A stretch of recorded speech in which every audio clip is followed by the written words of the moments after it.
reflects how children have been coping with it, what really is the issue, and what we as a church have been doing and what we can continue to do to make the youth in today's society feel a bit more better amidst the COVID-19 pandemic. So I want to start off by really giving the reality of things. Last year, March, everything completely changed. Everything in terms of how we interact as friends, family, how we go about our day-to-day activities, that has completely changed, especially in the education sector, which experienced a major shift. We're going to face-to-face classes, and that was not the case now as we're now in cyberspace. So when I remember particular when I was at St. Hilda's, during that time I was in boarding. So naturally, everybody wants to go home in boarding, nobody wants to stay. We finally get this opportunity to leave and probably not see St. Hilda's for probably like 2 weeks, because when the notice came out of the first case of the coronavirus, the Prime Minister said that, we're going to school will be locked down for 2 weeks. So during that time, the 2 weeks, we're taking it, we're going to be grateful, and we're just happy that we're not going to be going to school, especially after. Then it became 2 more weeks, and then it became 2 months, and then it became 5 months, 6 months, 7 months, and here today, it's now been more than a year. So during that time when we were so grateful and thankful that we won't be seeing school anymore, we never knew that it would have such a drastic change and there would be so many challenges we're facing today. Now, what really happens in online school? Like, what is the major setback? Why are persons not easily adapting to online learning, and why is it so awful in the sense that persons just don't want to go to online school anymore? I remember when they just switched from face-to-face to cyberspace, that persons were saying, this is the new normal now. This is how society has evolved to facilitate school and classes online on the online platform, and that it would finally give us a chance to probably act like or fill in the shoes of college students. And that is the case. It has really changed in the retrospect that sometimes classes are not going to be face-to-face, it was online.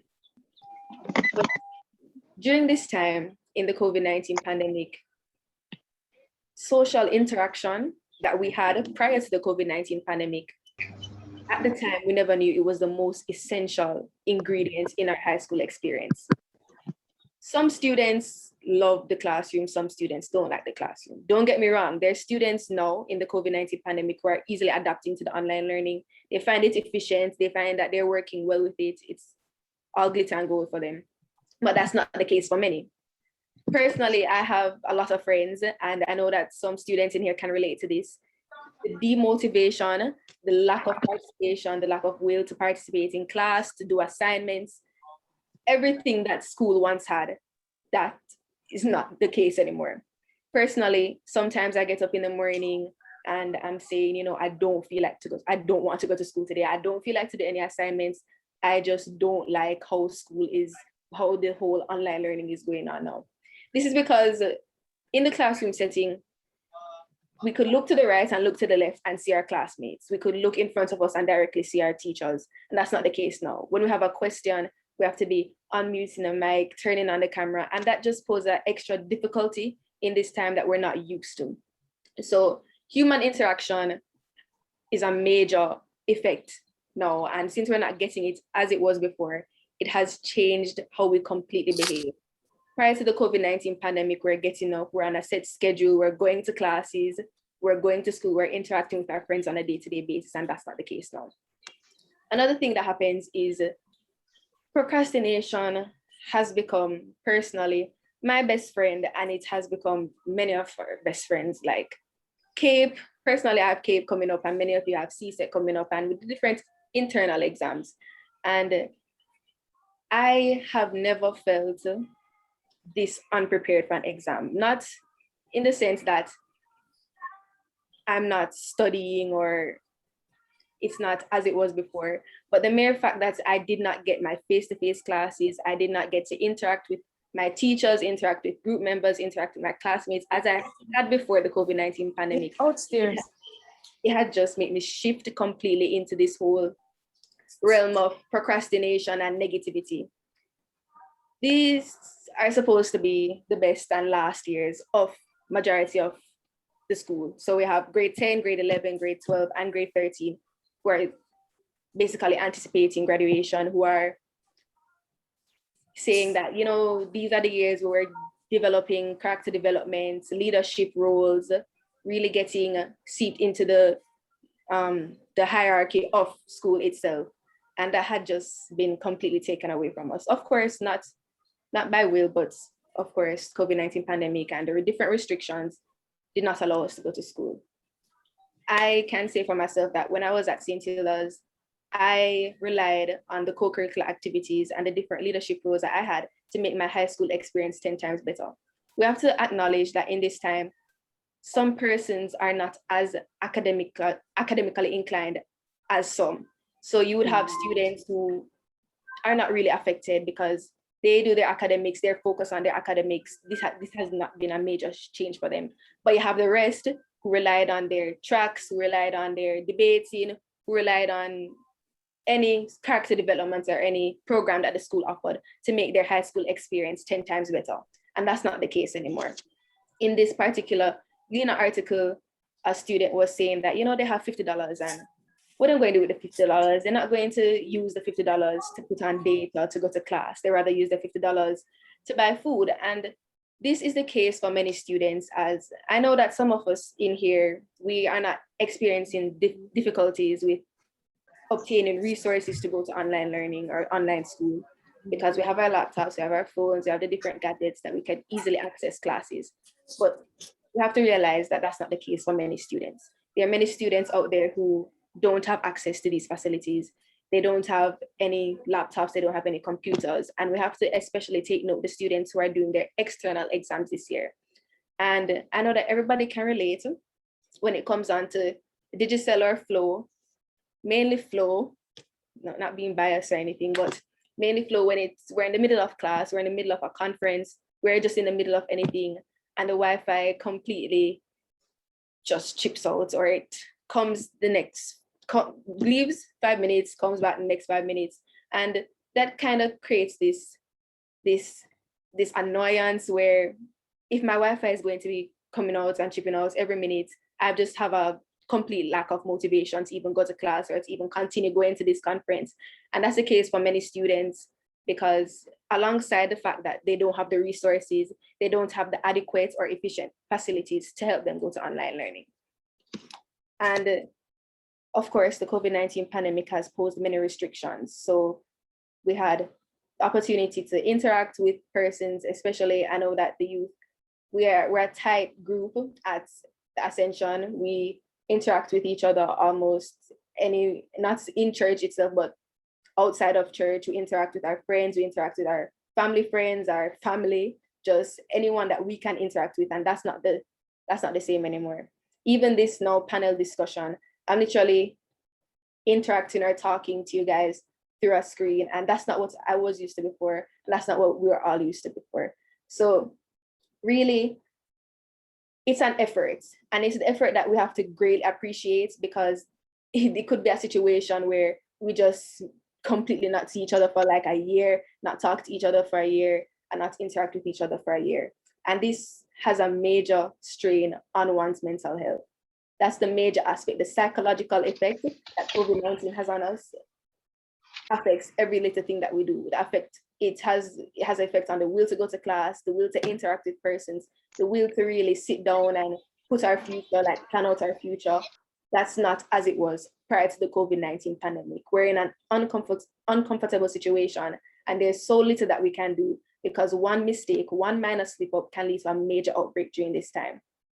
So it's really through these discussions and through the different persons who speak and talk on different issues that students are facing during this COVID-19 pandemic, where we can really get an appreciation and a sense of the difficulties students, not only that we know, but who we don't know, are facing during this time. And I'm one out of many students who are not only feel so pressured and so uncomfortable during this time, but feel also alone during this time, as they're not interacting with persons on a day-to-day basis like what one other student would be doing. So it's through these discussions where we can really talk to each other, really see what's going on with each other, really check up on each other, just interact with each other so we can really pick out the different issues that we're facing and come together as a group to really try and find what we can do or what others can do to help us and what we can do to help others. So I encourage you guys that when it comes to the question and discussion part, we really participate so we can hear everybody's perspective, everybody's view, so we can come up with a collective solution at the end of the day. Thank you. Thank you. Thank you so much, Sister Jordan Ashley Brown. Ladies and gentlemen, that right there is an accurate explanation as to what our students are going through in this pandemic with online schooling. The motivation to go to classes during the days is just lacking. It's really hard to be consistent with that. One of the key points to take away from that is that humans thrive off of interaction. You know, you'd go to school some days and say, yo, what's going on, man? To your friends. Now you're staring at a screen for almost 12 hours a day. There are no friends around. It's stressful. And also, we will be having a question and answering session after all panelists are through. So please save your questions until that time. Our next panelist is Father Marion Simpson, an Anglican priest and a psychologist, associate clinical psychologist at Church Teachers College. Please make him welcome.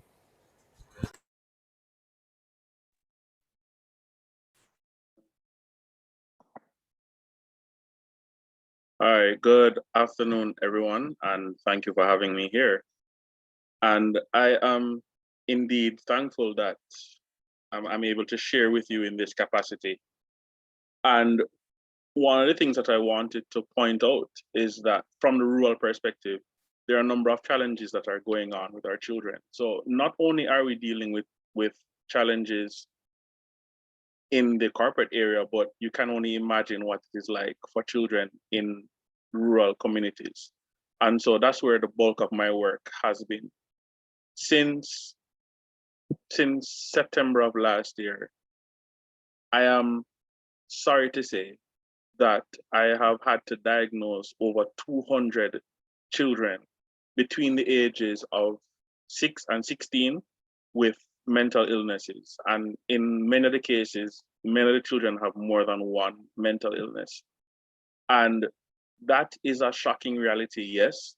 But when you come to understand that this is the reality of children from before the pandemic, now, when you factor in that these children are going through all these problems, and you add that to the pandemic, you realize that the situation is quite dire.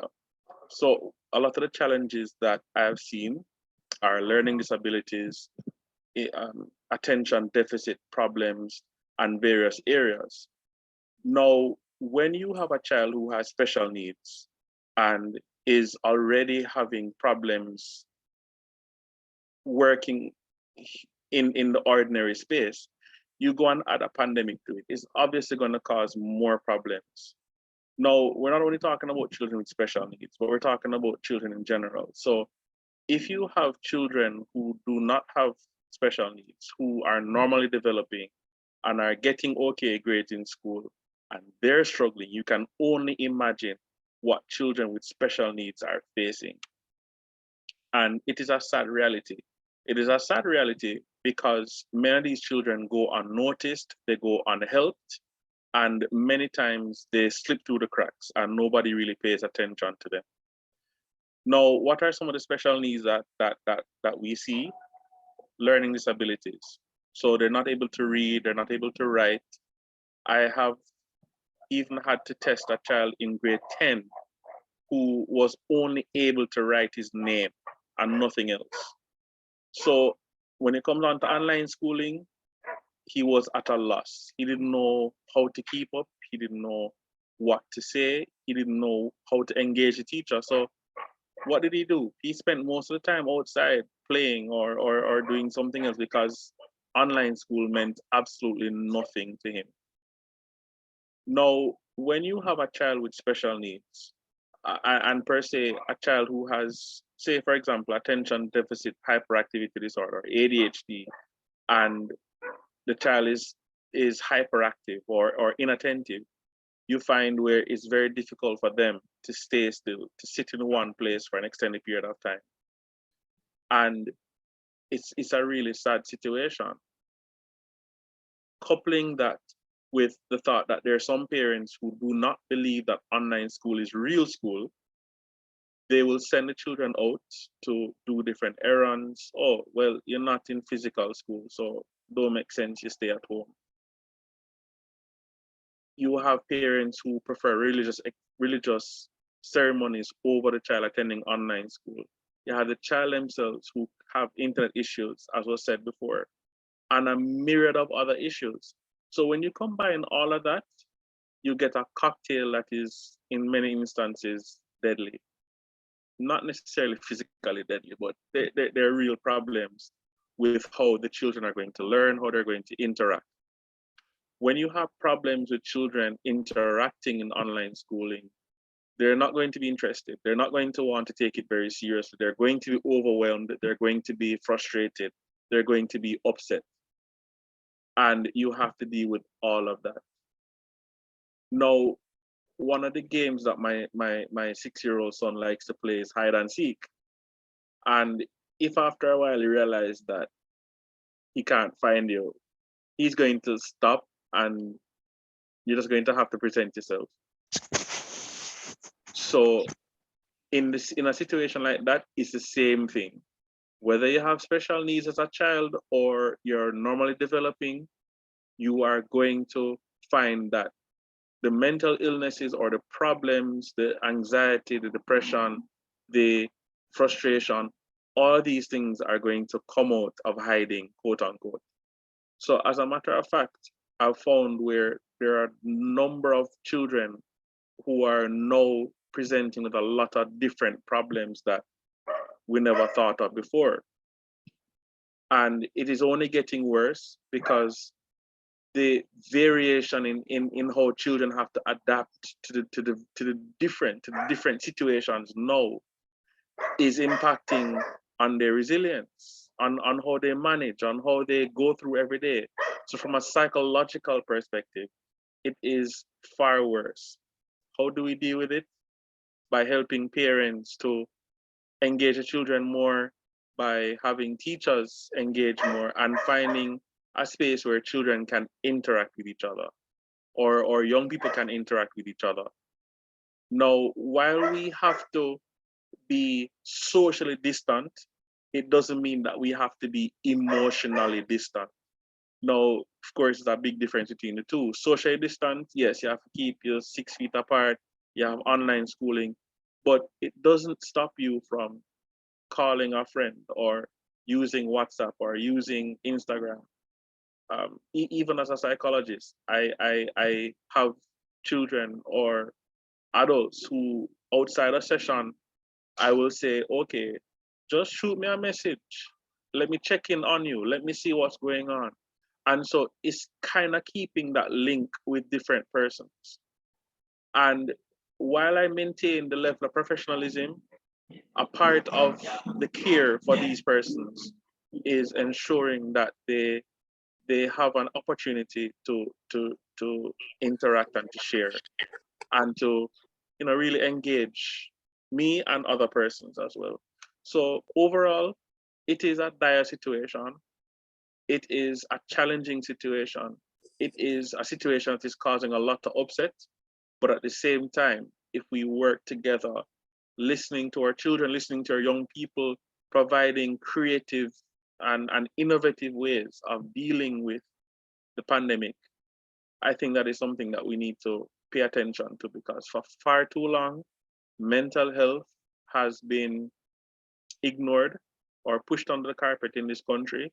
And now that we're seeing everything coming to the fore, then we're like, oh, but wait, mental health is important. And we've been trying to say that for years. So it is important to look after one another, mental health component, not only the physical, but the mental as well. And so that's why I try through the different avenues to ensure that persons are engaged and that they continue to support one another as best as possible. All right. I look forward to hearing questions and any comments after. Thank you. Thank you, Father Simpson. So you've heard some of the statistics that he has mentioned, the number of patients he had to consult with because of all that's going on. Mental health is very important. Okay, I'll encourage you guys to go and check out Key Club Jamaica. Did you know that it is Mental Illness Awareness Month? I encourage you guys. I'm gonna send the link in the chat so everybody can go and check it out. If you have free time, you can read upon a plethora of mental illnesses that are listed on that post. So when you have the time, go and check it out. It's really interesting. Our third panelist this evening is Sister Colette Price. She is the principal of St. Jago High School and a fellow Ascension Mothers Union member. So let us make her welcome as she comes to present. Thank you so much, and greetings to my Ascension family. It is indeed a privilege. I feel honored to be in your company this afternoon. I feel like a superhero. I wear a cape. I am a school principal. It's such a different time now, and that's an understatement. I really want to thank Jordan Ashley and Marlon for their presentations this afternoon. The elephant in the room is obviously mental health. And as you both spoke, who do we look to for leadership in this time? I lead a staff of nearly 156 members, some of whom are contract workers and have been home since last year, March, because of the pandemic. They run our school canteen and our tuck shop. As a result of that, you can imagine that that's our main source of income. And, when you see those funds depleting, it becomes of concern. I wear many hats, but my mantra since last year has been, and I love this song and I hope you'll sing it in church one day soon. Father, I place into your hands the things that I cannot do, the things that I've been through, the way that I should go, for I know I always can trust you, the best of times, the worst of times. And the adults in the situation, us superhero principals, and I refer to my staff at St. Jago High School, whether they are older than I am or younger, as my children. And so I'm taking care of my children at St. Jago, staff, students, and parents. They are my children. I am taking care of my own family at home, and you're trying to balance everything. And it becomes overwhelming. It becomes overwhelming for many of us because as I listen to Jordan Ashley, our teachers, they were prepared for this. I can tell you at St. Jago, we were prepared for this because I was monitoring the news. And the week before school was closed, I called in my senior team and I said, let's activate everything that we already have so that we can be ready for online learning. And so the week before, we were busy retraining our teachers. And we're lucky that we're one of the schools. We have a very efficient online registration system. where students and parents are able to log on. Most schools are accustomed to RenWeb, and we're rated, our system that was developed by a past student who is on staff, we're rated second to RenWeb. And so we have that facility, and we were able to activate it immediately and have the students activate their student portal. And so by the following week, after schools were told that they should close, we were up and running online. That's one of our strengths. Another strength at San Diego, and I'm grateful for that, is the leadership of the school. The school is effectively managed by a board mainly made up by persons from the church and who are past students. And so too the management team at San Diego, myself, my VPs, and the Dean of Discipline, we are past students. A third of the teachers are past students. And so there's a lot of passion that goes into whatever we do at San Diego High School. We have a strong tradition of excellence that means a lot to us. And so it is our duty to ensure that this strong legacy is kept. And so we take it very seriously. And I want to thank my little helpers, my little rocks, who are in the session with us this afternoon, because leadership at San Diego and leadership at all levels, the head boy, the head girl, the student council rep, and executive member, they're in here this afternoon. And I have had to, at my age, I recognize that you have to listen to the young people. And they have been the cog, they have been tremendous in helping us to ensure that our students, that there's some continuity in our programs, especially the social aspect of school, catering to the needs of our students. I must tell you that I am an inclusive leader. And so when these students who I have relied on so much, when they come with their suggestions and their recommendations, you just allow them to run with it. And so they've been doing a pretty good job, and I hope that they can talk about that afterwards. And so I think the weakest link right now in our school would probably be our parents, when you're thinking about the majority. Mm-hmm. And so in addition to leadership, we've been able to network to see what other schools have been doing. And so far, we have been doing a pretty good job. Communication systems are effective. We were accustomed to the Google Suite of Learning before we went off. And so transitioning into online learning was pretty easy, for us.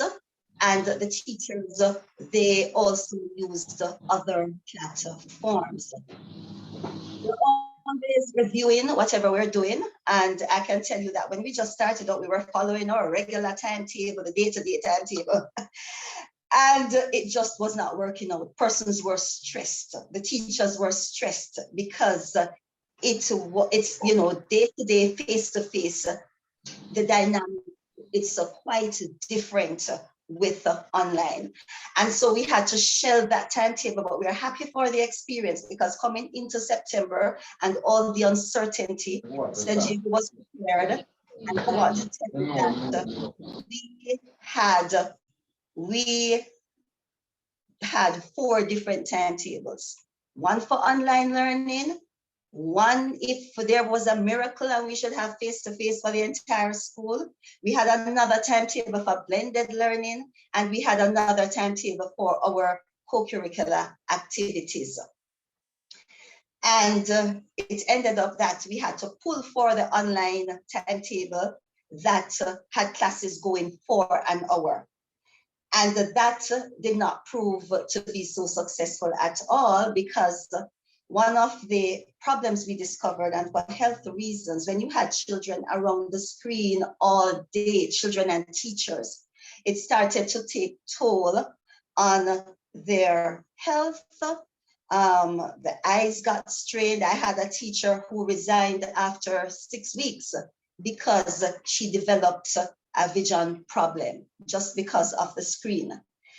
And as leader, I discovered that I had to spend a lot of time with the teachers, you know, outside of their class time, during the night, just communicating with them to find out about their well-being.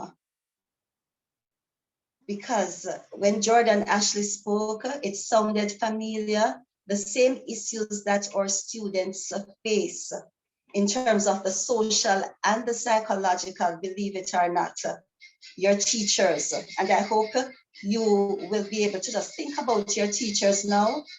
They have been facing the same problems. And why?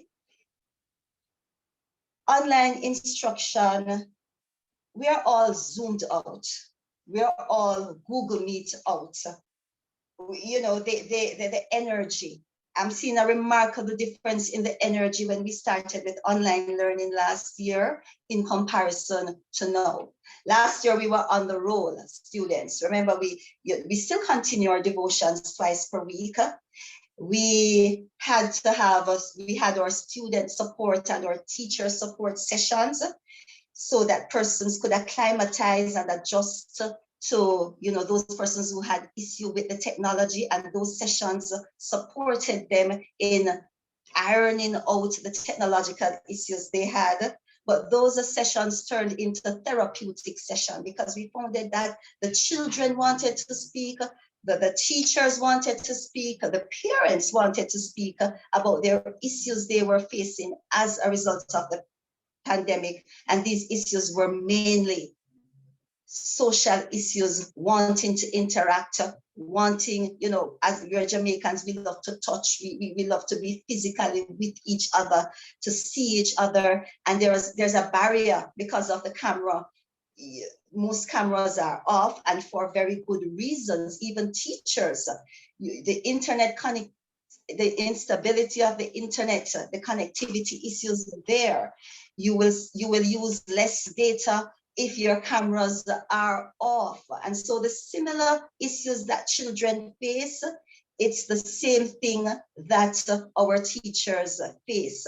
They are also very scared too. You know, we had problems with some of our teachers recording their classes. And it's just that fear of probably not giving the correct information at the time, and then persons taking these videos. A lot of that is happening now. They're taking these videos and turning them into memes. And, you know, teachers are very cognizant of all these things. And so there's this inner fear because of the technology and its ability to adjust what you say or what you do. And as a result of that, we faced those issues, and we had to, you know, prepare our staff. We had to listen to our teachers as well, those who did not want to record their classes because they had valid reasons. So last year, as I was saying, we were on the roll. You know, last year, May, as opposed to this year's May. Last year's May, we had our virtual Teachers' Day celebration, our virtual Children's Day, our virtual Admin Staff Professional Day. And what happened this year? Teachers told me, Miss, nothing more on Google Meet, nothing more on Zoom. They are just exhausted. Not that they didn't appreciate what the students did for them last year, but they just wanted a break. And I really thank my students because they still made it special for us by sending us messages virtually and by reaching out to us on those days. So we sort of scaled down because of the lack in energy at this time, because of the number of things that's happening, the uncertainty of even the examinations, just as how it affects the children, it affects us, the principal, the teachers, because we are on this roller coaster. We're not sure what's going to happen next. And so it's the stress is even greater on us because we know that we cannot fail our students. And so we have to be prepared and we have to be ready to switch, whenever it is necessary, because the work has to be done. So there are a lot of threats to what we do. Our teachers, the home space has now become the workspace for many of them. And that gets demanding. I have a young staff, and that's why I call them my children, the majority. They have young children at home too, who are learning online that they have to attend to. They have elderly parents, they have spouses, they're all working from home. And the other day in a staff meeting, I'm very frank, my teachers know that. I had to tell them, look here, we had to do some time management. And I said, look here, we have to focus on our primary role as teachers. We can't be teaching and we have the meat in the pressure cooker and the clothes in the washing machine at the same time. All this multitasking. If we do all of that, we're going to be exhausted. And, so they're playing the balancing act, and we picked up on these things. And so, especially our exam teachers, one day we had to just give them the day off. Students, I'll allow you to, talk about your day off. We had to just give them the day off and allow them to just vent and to do the time management and allow them to refocus, because you're at home, it's really hard to make the distinction, to make the separation. And so we have to be continually reminding the teachers, for their mental health, so that they don't get involved in all these other home activities, excepting the one that they're being paid for. And then it appears as if it's a school work that is stressing them out. And back to the psychological, we love to interact. And so my teachers also find it stressful when the cameras are off and the students are quiet and the students are silent. The non-verbal communication is not there. When you're in front of the students, you can know when you're reaching them. You can know from their expression, from their tone, from their body language. And so that gap is something that even 1 year and months after, we have not gotten accustomed to that aspect at all. So the lack of motivation too is there all around, well articulated, Jordan Ashley, and I can say the same for teachers. And so, as principal, I know you're praying for me. That's all I can say. I know Church of the Ascension is praying for me. As principal, you have to strike the balance. When that teacher is absent, or if you get that report from the parent, you have to keep reminding them that there's that third person in the room when they're having online classes. So when you get that report from the parent or from the students, you have to ensure that you touch base with the teachers to coax them to find out what's happening. And they do have genuine reasons, and the frustration is high. The last thing I told them, just come into school and work from campus sometimes when home becomes burdening. And although we're back at school for face-to-face for the examination students, there's still that fear of coming back out, fear from teachers, fear from parents, fear from students. It is much better now than it was last year. I find that more students are coming out and that our teachers, they're also coming out. So that's a good thing, and I think it's because of the loneliness that, that's reaching them at home. So remaining connected in the virtual space has proven to be very psychologically draining for all of us. And I think there is some social anxiety amongst us. Needless to say, though, that there are some students and some teachers who this is their thing, you know, learning and teaching in the virtual space. And I find that we've had good results. There are some children who don't want to come back face to face because they're doing so much better. And those are the students who have, you know, social anxieties. And so they do better when they are on their own. And so we have to acknowledge that. And I recognize that going forward, many lessons to be learned because school will change drastically, you know, and we will have to be open to the technology and teaching some at home, you know, while we have the resources. And I'm really hoping that the government will concentrate on getting the internet into the communities, because that's one thing San Diego suffers from, because our demography, most of our students are from rural St. Catherine. And so they face those issues of poor internet connectivity.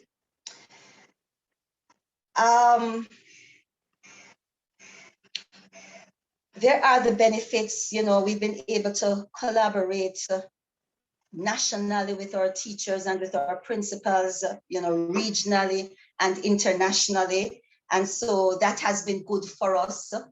And we feel a little bit more appreciated. There's those parents who are able to value us more because of the work that we do. And, you know, I get the emails regularly about this. So there are commendations all around. So it's not so bad after all. And collaboration too, through the technology, we use the Google Suite, and so it allows for greater collaboration with our teachers, you know, sharing and editing pertinent information in real time.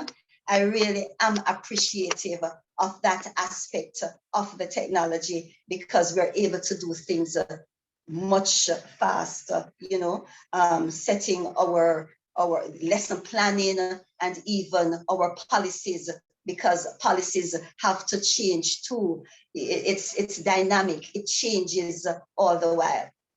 So I just wanted to share with you, you know, for me personally, that the crisis has demonstrated that during this time of uncertainty, persons look to leadership. And so a lot of the burden, you know, falls on me, and they're depending on me to restore order. So, you know, members of staff, you have to be there for them. You have to go back to Maslow's hierarchy, you know, to try to pinpoint those needs that need to be satisfied. And I find that I have to lead more from the heart than anything else at this time, to understand human nature, to understand members of staff, not just academic, but the admin staff, the ancillary staff, to understand families who reach out to you, you know, parents who are doing surgery, miss, and their WhatsApp, miss, you have to take care of my child. So you have to get guidance to speak to these children, parents and children and staff who've lost loved ones. You know, the burden comes on us who are in the fore, and you're on a roller coaster. I am juggling everything. You getting the campus ready to be scrutinized by the public health inspector. So although face-to-face classes are going on for the exam revision, you have to make sure that you are doing the daily recording of temperatures, sanitizing the campus regularly in between classes for the changeover, recording every single thing that you do. And, you know, you delegate, but the burden falls on you, because if there's a case, they're going to be calling Colette Price to explain, and they're coming in to look at the records. So, you know, things have changed. When you think of the staff, those who are not working, you try to keep in touch with them. you know, just to encourage them. And so that has to be a part of your routine. When you hear someone is sick, you have to make sure that if I am unable to do it, you have to get persons from the guidance department to see to the welfare and the well-being of these persons. And this includes community. You know, we are in the River Valley community. We have to extend our services to the persons and the young people in the community. It includes our parents and our students and our members of staff. Making unpopular decisions. Most of us principals, we have that. I just went through it, you know, in terms of champs last week, you know, because my persons at St. Jago, they're driven, you know, they want to win. And I'm wondering if I cause them not to win girls' champs, because you have to be, you have to make unpopular decisions, especially in light of a pandemic. And you know, because they want to train around the clock. They want to camp, and you know that you cannot do these things. You have to ensure that you set the tone so that they can participate safely in the championships. Last weekend, the weekend before champs, and I'm wrapping up now, I was really in an abyss with my management team, you know, because we do not want that call from the Ministry of Health. And we got that call from the Ministry of Health.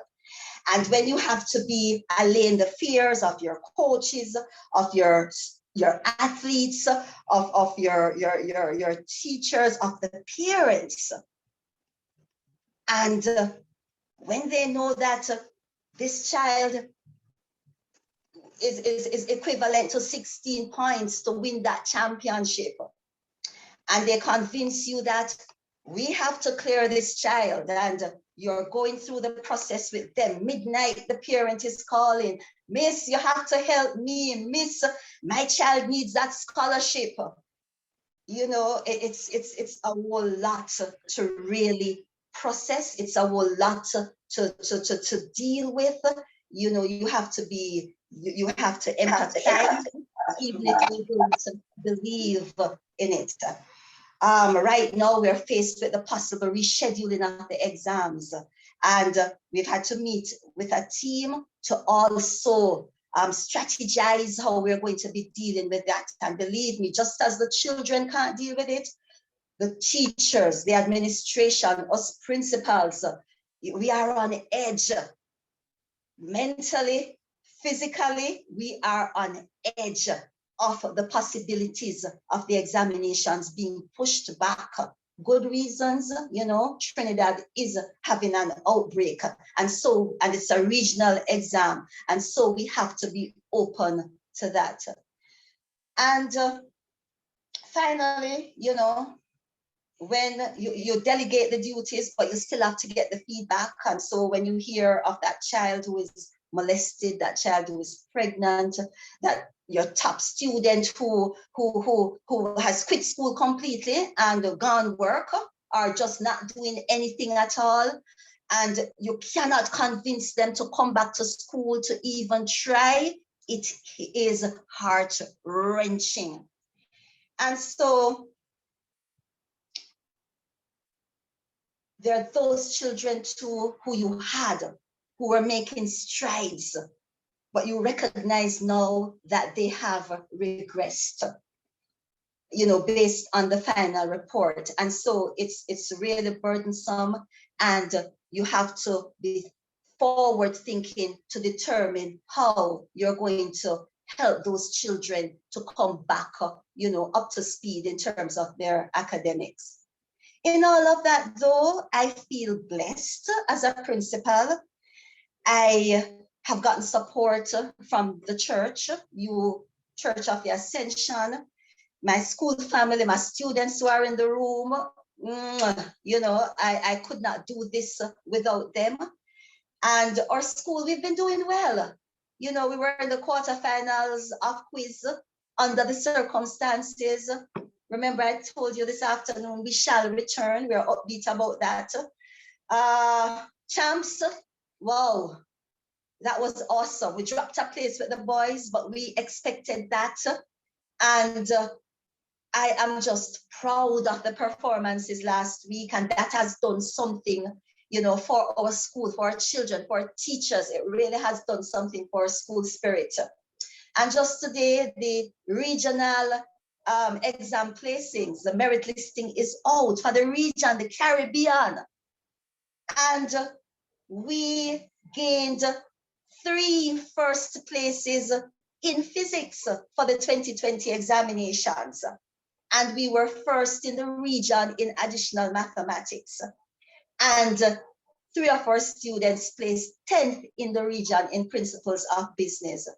So I think we needed that as a school, teachers and principal and children and parents, to really propel us going into the final examinations next month. So it's the best of times, the worst of times. It's taking toll. I'm at the age I cry for everything, you know, and I'm getting emotional now. But God has put us in, you know, put me in this position for a reason. And every day I just marvel at what He has been able to do for me personal. Giving me a fantastic team of teachers to work with at St. Jago and students. And I can just indulge you to pray for us, because to pray for all the teachers in Jamaica, all the principals in Jamaica.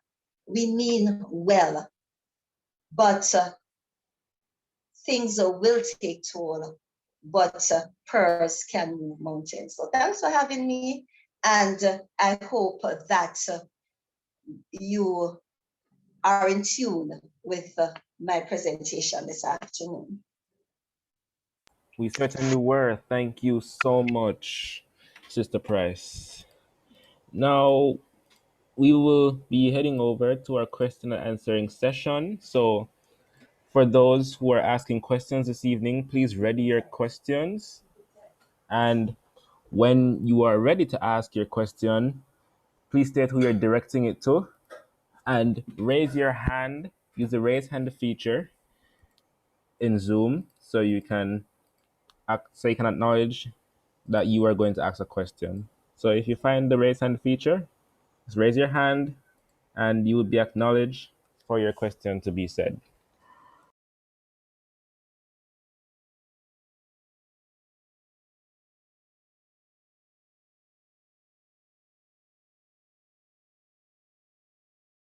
Okay, Geraldine Hodlin, you may go ahead.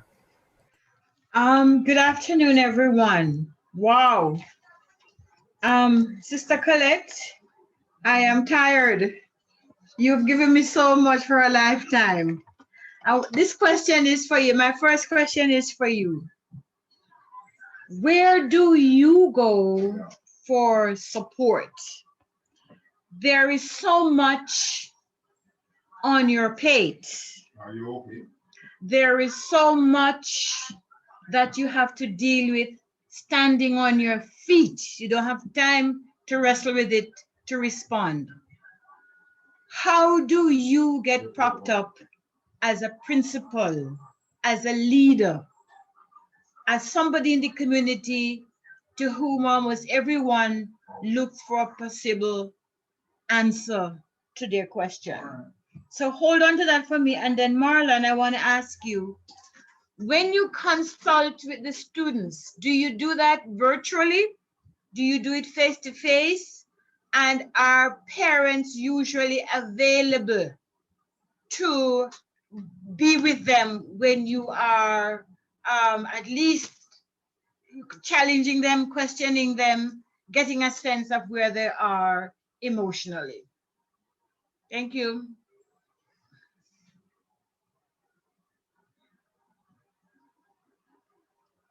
Okay, thank you for Okay, the I will go question. first. Thank you for your question. St. Jago High School, we're a family there. And outside of my own meditation with God, and I told you every day, I said, Father, I place into your hands. Every day I said, Lord, what are you trying to teach me? And I do connect. I attend Sunday services at Ascension as much as I possibly can. But we're family at San Diego, and you know, I have two vice principals. The other day I was preparing for prize giving, and it was a virtual presentation, and I could not do it. I had it prepared, but I just could not do the voiceover. And it was not until they came to my office and sat with me to give me the energy that I was able to do that. And we were able to call on each other any time of day. They're past students, and we are able to be frank with each other. And there's an element of trust that I know I can rely on. We are also all Christians. And then my chairman, a past student, Miss Lisa Grant, she is a member of the cathedral. I can call Miss Grant and just vent. She facilitates me morning, noon, night, and I think that helps. And that then at home, oh my God, my family is extremely supportive. Nice. I ensure that I cook on the weekends because I know that when I come home, my dinner is going to be ready and that my husband is going to be waiting to eat with me. Good. And that has helped tremendously. So Sister Jerry, and I know I have you guys' prayers. Yes. So I just give thanks. No matter how much of a low I am, when I get to San Diego, I leave it in that car and I say, Father, your time now. And I come out grinning from ear to ear. Good for you. Excellent. Thank you. All right. Now to answer the question, I use a blended approach. So for the younger children, I usually do face-to-face. Mhm. I don't usually go the route of online because I know that they're all zoomed out, Right. that they are frustrated as well. So I facilitate them face to face as much as is possible. But if they're insistent that they do not want to meet face to face, I mean, of course, all protocols and observed with meeting with them face to face, then I facilitate virtual. Now, as it regards the whole messaging, I'm very careful of how I do that. So I do not encourage WhatsApp messages from the students who are under the age of 18. And if it is that there is a home problem and the child needs to get in touch with me, I always say, ask your parents to get in touch with me. Right. For the older students and of course, well, for older students, if we start there, I always get the permission from the parents first. And then I ask that whatever messages are shared between us, that they share them with the parents as well, so that the parents know exactly what is being said. But if I come up with a problem that they're facing, then I would say, all right, I need your permission to talk to your parents about X, Y, and Z. I always ask the children, no matter how old or how young they are, I always ask them permission before talking to the parents about specific things that come up. Because confidentiality is very important for me. So, but what I found over the time is that when a parent comes and says, my child is doing this or my child is doing that, I usually meet with the parent first and probably have a one-off session with the child, because I find that majority of the times the parents who need the support much more than the children do. Yes. So that would be it for me. Thank you. Okay, thank you. Brother Baron Blake, you have your hand raised. You may go right ahead. Thank you very much. And I want to really commend all three presenters. They were complimentary, but each one in its own right was full and really has helped to lay out the problem. My question really is not to the presenters here. My question really is to policymakers and those in authority, including in the church and so forth. And it is this. We have been into this now for a year just over, have we begun to think and look at 7 years from now? And are we looking, we have heard the situation in particular with respect to really secondary schools, and we could presume tertiary. But when you get to the level and level below that, levels below that, for example, the 1 to 7 year age group, where for you to be a social animal, for you to be a human being, you have to have the contact with persons, and not just the persons in your immediate homes, especially if you don't have a lot of children in your immediate home and your immediate vicinity. How are we seeing that these persons are going to fit into the system as we look beyond, even forget out of the pandemic? Let us say we got out of it in its tightest form in 2 years, 3 years. When we look beyond that. And I'm saying that also because we have a 3-year-old grandson. Now he gets onto his iPad, and he is there and he looks at what he wants to look at and everything else. But what you find, and the parents had just introduced him to a school situation, but he is not speaking to. Well, first of all, he is not really speaking cohesively or fully, but more importantly, he's not speaking to the children around, and he's not speaking to the teachers and so. And the reason for that is clearly because when he's on his iPad and he's looking, he is himself and the creatures on the iPad, and he's concentrating on that. So he doesn't consider answering a question or being interrupted by you as being friendly. And I'm saying, when you think of a kid like that, right there he's 5, to say, and you're trying now to make a social animal of him. He's perhaps fortunate because he has parents and grandparents and so around him. But the majority of our Jamaican children at that younger age would not be in that, not be that privileged. You begin to really think about what it is, bearing in mind that, and we have to take all of this now, we have to lay them on top of each other, because it is not just if you take the secondary school persons at this stage, it is not just, and Jordan Ashley had pointed out, the academic, which they are losing or not necessarily coping with. They are losing the psychological, the physical, and all the social things which you get from being in situations where you're interacting with other persons. And it's not just in the schools that they're not interacting, but they can't really interact in the communities either. So there's no football, there's no kicking of ball down the street also. So the communicational links, the development of social interactions.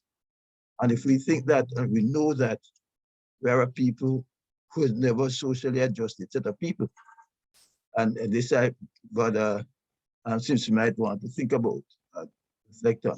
We're never the socially adjusted communities. And you now have the situation where, by the force of circumstances, we have made an antisocial set of communities. So what can we envisage?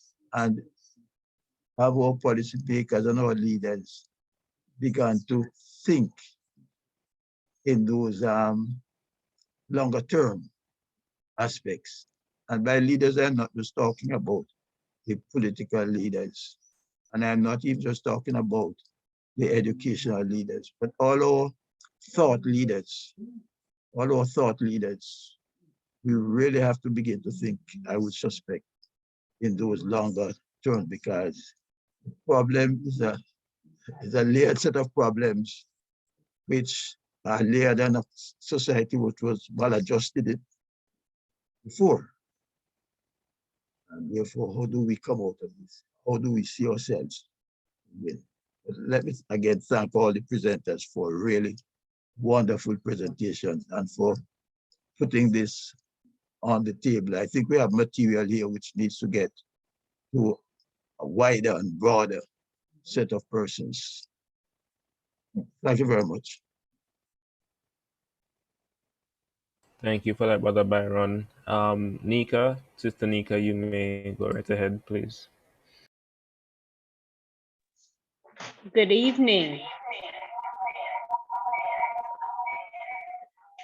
I wanted to, like Ambassador Blake, to congratulate the panelists for truly comprehensive presentations with regard to the issues that they're dealing with and the issues that they're seeing with especially young people in this COVID-19 situation we are dealing with.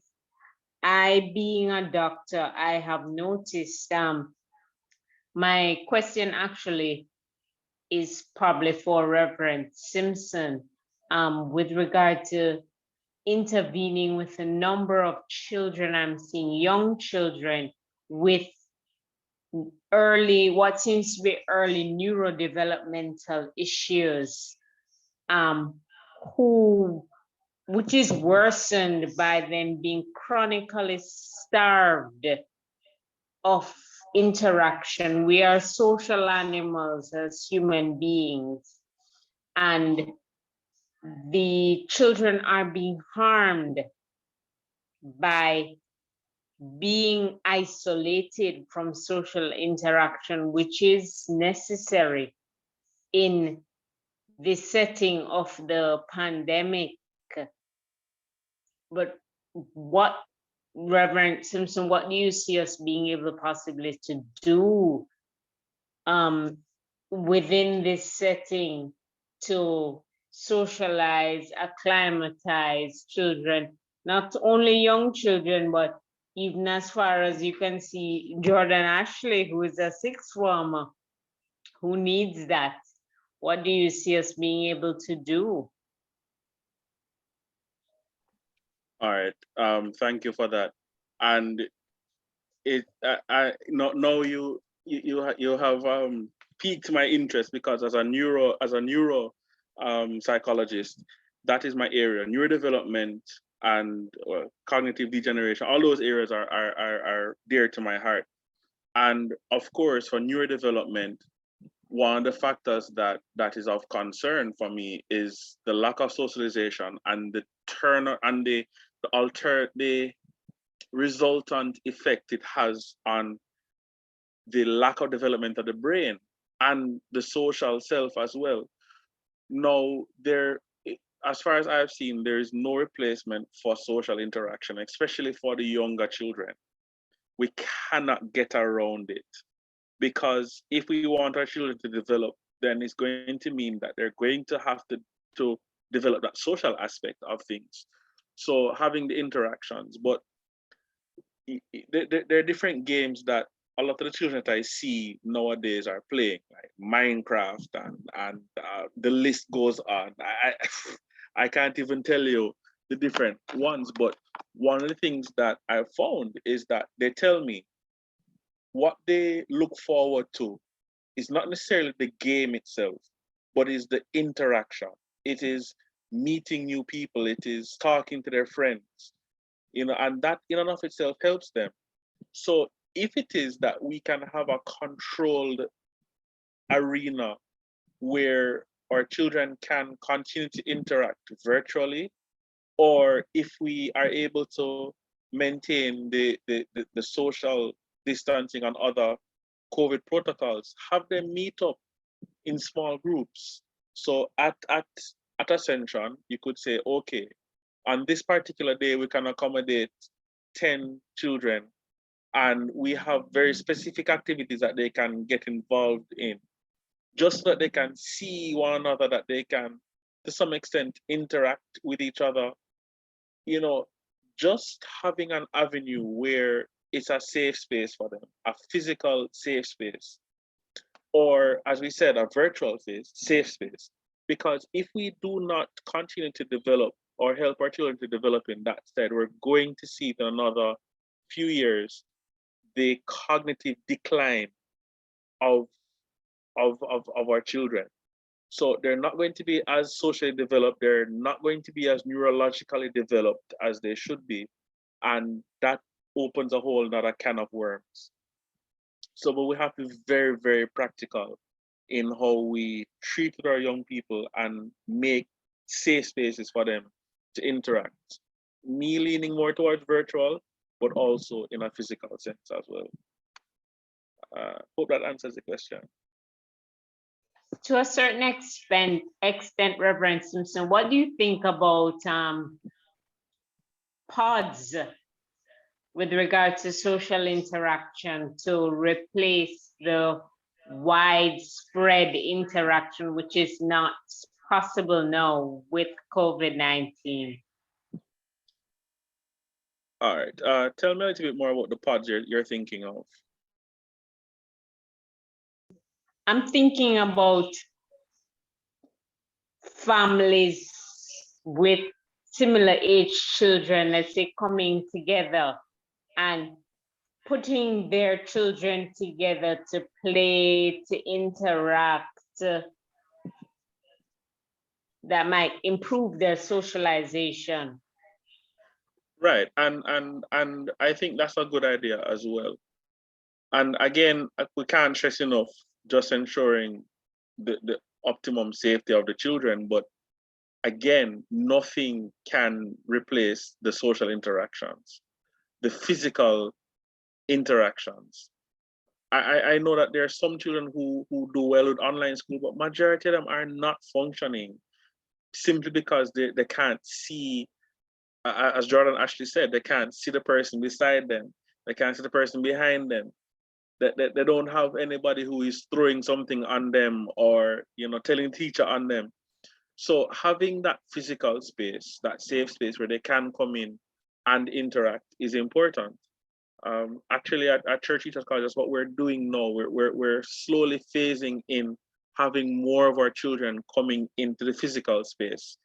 And we, you know, of course, we check the temperature, we check the different, you know, are there any runny noses? But once they're cleared, they're grouped up, put into a space, they can interact, and we have already been seeing dramatic changes in how these children are responding, not only academically, but with each other. You know, these are children who they don't know, but you think that they've been friends for years. So that for me is a yes, it's a total yes, as long as we can be safe about it.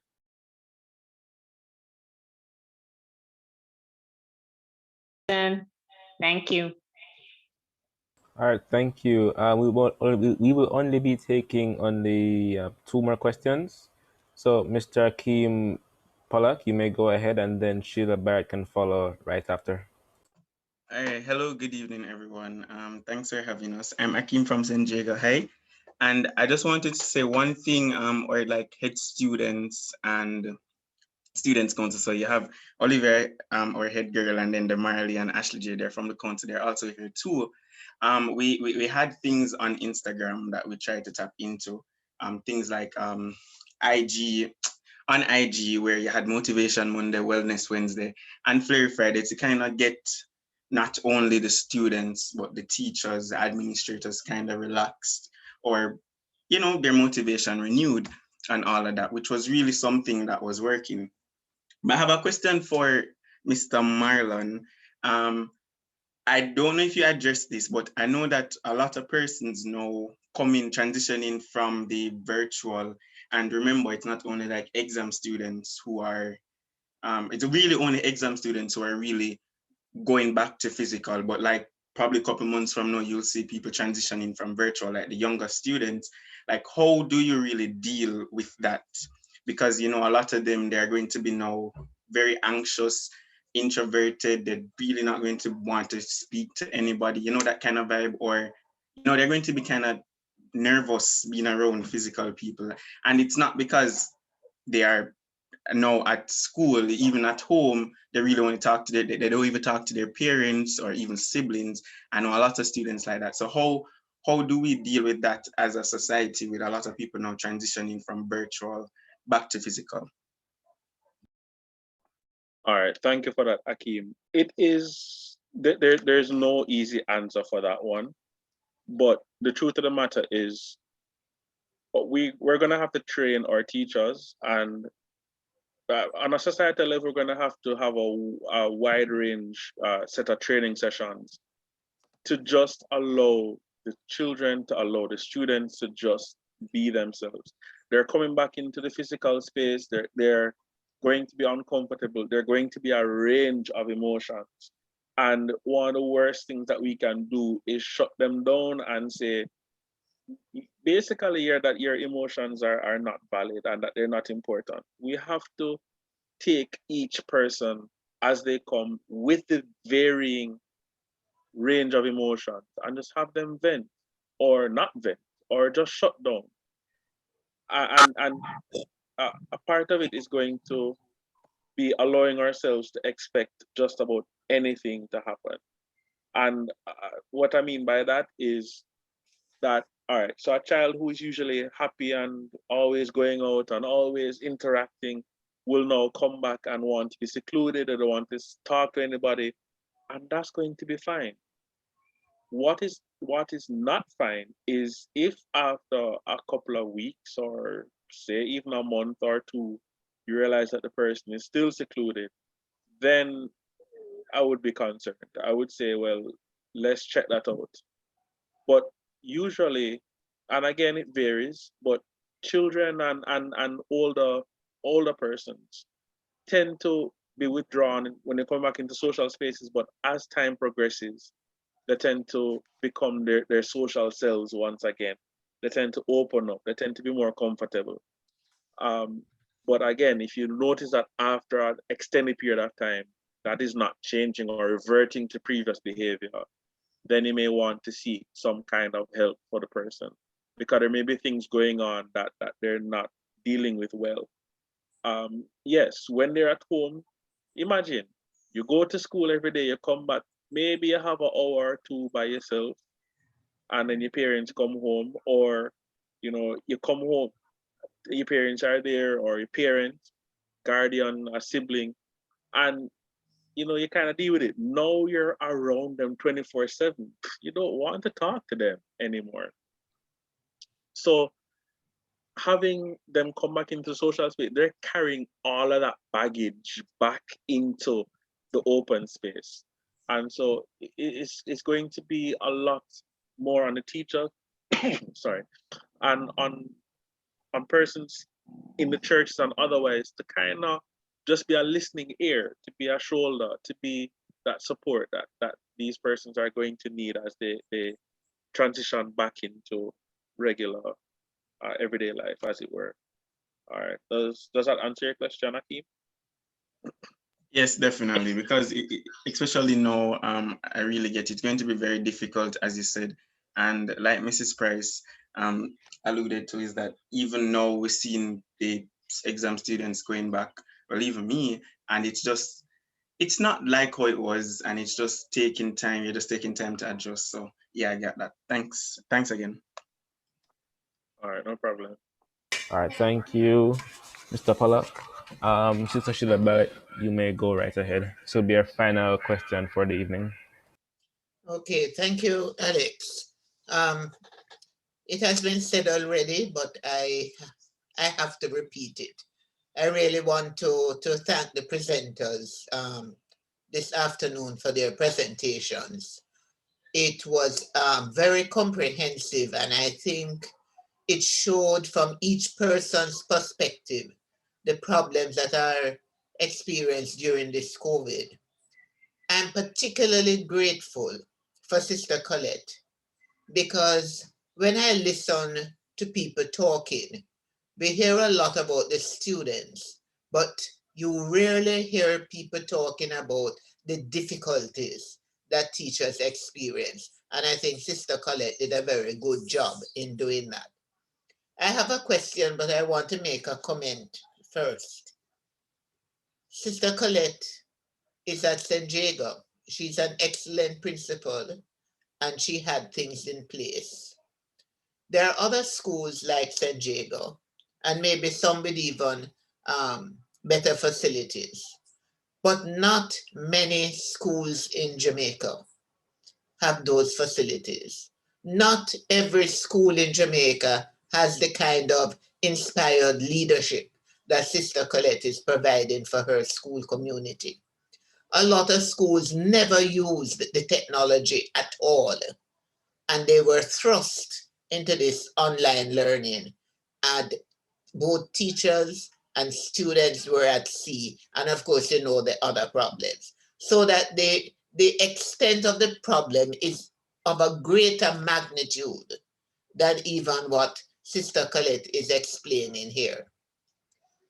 Now, to the question. The Minister of Education gave some statistics the other day, which gave the number of students who have fallen out of the system totally, and they have no idea what has happened to them. There was a very disturbing article that I read in the Gleaner one day. It's a young man in the Spanish Town area who himself had been involved in a life of crime, but had turned over and is now doing what he can to rescue some of our young people. And what he said was that many boys have dropped out of the school system and they have turned to a life of crime. Many of them, some of them, will have the facilities through a phone or whatever to engage in online school, but they have no interest. And so some have gone out and into the area of work, but others are involved in crime. And he even spoke about teenagers as young as 13 years old taking up the gun. So I just wondered, you know, Sister Colette, whether have you found that you have lost some of your students in this way? And if so, what kind of percentage are we talking about? Thank you, Sister Sheila. And, you know, I shudder to think of the myriad of problems that we're going to face in a couple of years' time. Yes, we've had dropouts, and we've tried to reach out to them. The percentage is minimal though, and I am grateful for that. Maybe, you know, less than, could I say 1%? It's very minimal. But when we reached out to these students, you know, they're facing a lot of problems. It's economic. They have no stable, the parents, there's no stable source of income. And though we try to help, they've just totally given up and they're looking for a work. Computers, laptops came in for PATH students, and of 82, there are 4 that we cannot distribute because those children, you know, even a young man, I said, it's not too late, come and get your computer and try to do something. He's not even interested in coming for the laptop because he is just finished with the school. His uncle is on staff and there was nothing he could do to get him back. And he's just home, not doing anything. When I listen to my principal colleagues though, it is cause for concern. Many of them have left the school and they've gone to look at work or something, or they're just not doing something. And in instances, they've gone to, you know, to crime. So there is a lot of work to be done. You know, the government, social workers, and the team. The good thing is that once the teachers miss children at San Diego, they are contacted immediately, and we go far and beyond to help them to come back and integrate. And we've gone to the extent, thank God, for our situation, our context, because our past students have donated generously devices. So we've been able to attract them to come back because they have the wherewithal to join classes online. All right. Thank you for everyone who asked questions. Before I close this evening's proceedings, we'd like to turn the floor over to Father Michael to say some brief comments before we close off. Father Michael, over to you. Thank you very much, Brother Alex. And I add my own word of thanks, which I know Brother Alex will do very fulsomely. I must make two brief comments. The first is to Christians in general and Christians who worship in Anglican tradition in particular. All our discussions here reinforce the point that, and you know my bias, if it's one thing you will remember me for at Ascension, it is this, and in the diocese, I would imagine. The bias for schools. Schools is not an option, or ministry in schools, or interaction in schools is not an option. The questions that Brother Byron raised, was there to be answered at quote unquote the policy level. They are also to be answered by each and every one of us going into the respective schools that are nearest to us, or the schools associated with our children. However we do it, it is not an option. Once we are a church, it is a requirement that we are in schools. So I use this opportunity to reinforce that point. The second thing is, I would want to suggest that a number of the issues that were raised here, whilst they are quite phenomenal, but I want to believe that most of them were there pre-pandemic. And one of the ones I want to highlight is the whole thing of mental health. And I believe, I'm not sure who said it, whether it was Father Marlon or Sister Price, but mental health is the elephant in the room. Even before the pandemic, leading psychiatrists in Jamaica made the point that it is a wonder that Jamaica that we have managed to hold things together as we have, because many of us are going through life with a whole lot of new neuroses, if I pronounce it correctly, which we are keeping to ourselves. Yeah. And we just have to give thanks for programs like Hotline and so on that allow people to talk and to vent. And I think we have done mental health, both as a church community, some injustice. And I think that's one of the things, especially in our marks of mission, because that's how I think, that we have to see how we can address that issue, right, going forward. And the pandemic has just only simply brought it to the fore. So I leave those two thoughts for us to ponder and to consider, especially for us in the Church of the Ascension as we go into our next decade, in terms of what impact we can make, primarily with our youth, but also in the nation in general. Thanks very much, Brother Alex. Thank you for that, Canon Michael. So, a vote of thanks for this evening. Special thanks to Canon Michael Allen for blessing this evening's proceedings.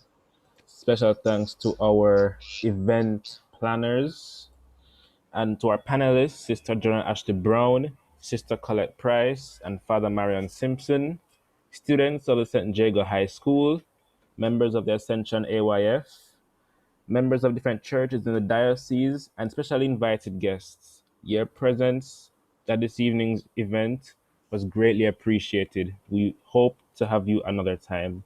We thank you all for participating as well and being active as we move forward in this pandemic together. I'll close with the benediction. Father, you could do that. Right. Thank you very much. And of course, I'm sure everybody would want me to say many, many thanks to our moderator, Brother Alex, for a job well done. Thank you. So let us pray. The Lord bless you and keep you. The Lord make his face to shine upon you and be gracious to you. The Lord lift up the light of his countenance upon you and give you peace. And the blessing of God Almighty, the Father, the Son, and the Holy Spirit rest, remain, and abide with us now and always. Amen. The Lord be with you and also with you. Let us bless the Lord. Thanks be Thanks to be God. to God. God.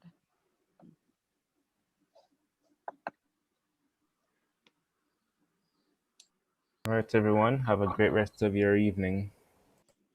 Yes, Brother Alex. Keep Good at it. job, Alex. Yes, yes. First class. And Sister Jordan Ashley for sowing the seed, the original seed, for keep watering it. We owe you. You are Big time. most welcome. Thank you. Also, be advised that starting tomorrow is the the All Island curfew, beginning at 2 p.m. on Sunday, and that spans to 5 a.m. on Tuesday morning. So please stay inside. You don't want police sent to jail in these times. Stay safe, wear a mask, and be good, everyone. Sir.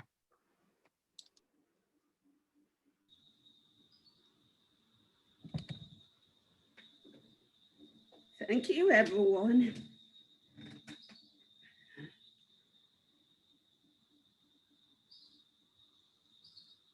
Father, I place into your hands.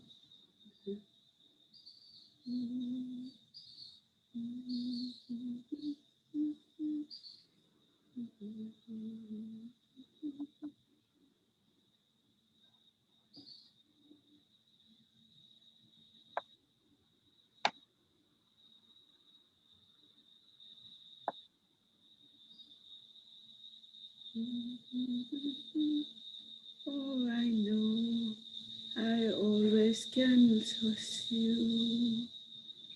Father, I love to sing you. Hallelujah.